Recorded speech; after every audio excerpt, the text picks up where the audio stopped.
KPCC അധ്യക്ഷനായി K Sudhakaran നാളെ ചുമതല ഏറ്റെടുക്കുമെന്നാണ് ഇപ്പോൾ ഏറ്റവും പുതുതായി നമുക്ക് കിട്ടുന്ന വിവരം.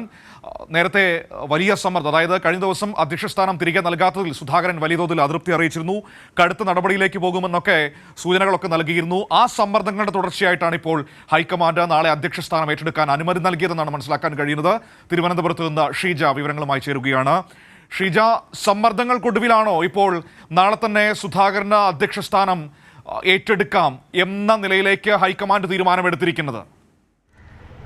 തീർച്ചയായും മനു, അങ്ങനെ തന്നെയാണ്. കാരണം അധ്യക്ഷ സ്ഥാനം തന്റെ കൈവിട്ടു പോകുമെന്നുള്ളൊരു വലിയ ആശങ്ക കെ സുധാകരൻ ഉണ്ടായിരുന്നു. ഈ ഒരു പശ്ചാത്തലത്തിലാണ് കടുത്ത സമ്മർദ്ദം കെ സുധാകരൻ ചെലുത്തി വന്നിരുന്നത്. താൻ കടുത്ത നടപടികളിലേക്ക് പോകും എന്ന തരത്തിലടക്കം AICCയെ കാര്യങ്ങൾ ധരിപ്പിച്ചിരുന്നു. ഇതേ തുടർന്നാണ് കടുത്ത സമ്മർദ്ദത്തെ തുടർന്ന് ചുമതലയേൽക്കുവാനുള്ള അനുമതി AICC നൽകിയത്.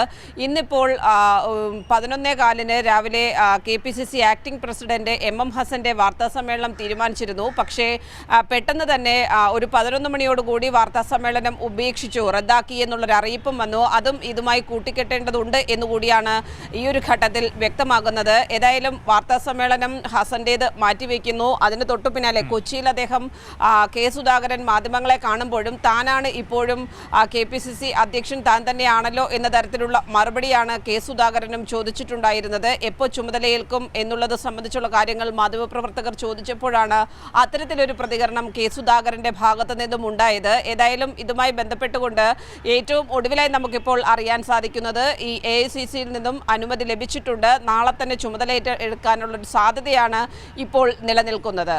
മനു.